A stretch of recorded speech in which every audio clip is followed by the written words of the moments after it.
Do you want to know how to hit a draw? So what I'm going to talk you through is a process and a drill of how you can actually learn how to feel that draw and how to do it. So there's two elements to this. One is understanding the club path and where that goes.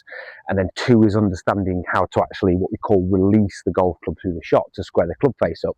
So you're going to get a feeling and understanding of the path of the golf swing, and then a feeling of understanding of where the club face is at impact. And there's a very, very specific way you can kind of learn this and get the feeling for it. So first, let's think of the path. So initially on the range, you're going to pop two clubs down. You're going to have one going straight back from the ball, maybe even slightly further out, and then one coming on the inside. So this is going to give you a feeling of the path. It's going to create basically what I call the figure of eight drill. So you're going to get the feeling of the club going out on the backswing and then under onto the downswing. So you're getting a feeling of almost doing a loop in the swing. So you get an understanding and a feeling of where that path goes.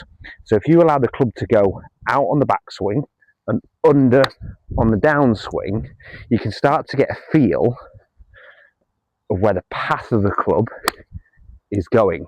Now, one thing you might notice with this is if I get the club coming into the ball really from the inside, you might notice that as the ball goes off, it's going straight out to the right, and that's because the club's coming into the ball from this inside path, but the club face is still open. So as I come into the ball, it's naturally open. So as you then kind of work on this drill, you're going to get a feeling of your forearms rotating over each other. So I don't want you to feel like you're flicking it with your wrist. I want you to feel like you're rotating your arms over. So a real good way to start with this, if you're breaking it down, so just start from this feeling and, you know, rotate your arms over each other. Okay, now if you really over exaggerate this into the ball goes left because the club face is closed, if you like, at impact. So if I combine those together, so I get the club doing the figure of eight, so it's going out and under and release, I can start to get the ball shaping from right to left because you're squaring the club face up at impact.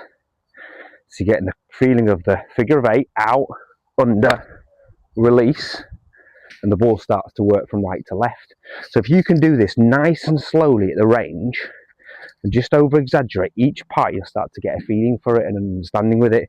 So if I'm talking about the release and I overdo it, you'll start to see the ball going left. So let's go through that again. So you've got out, under, release.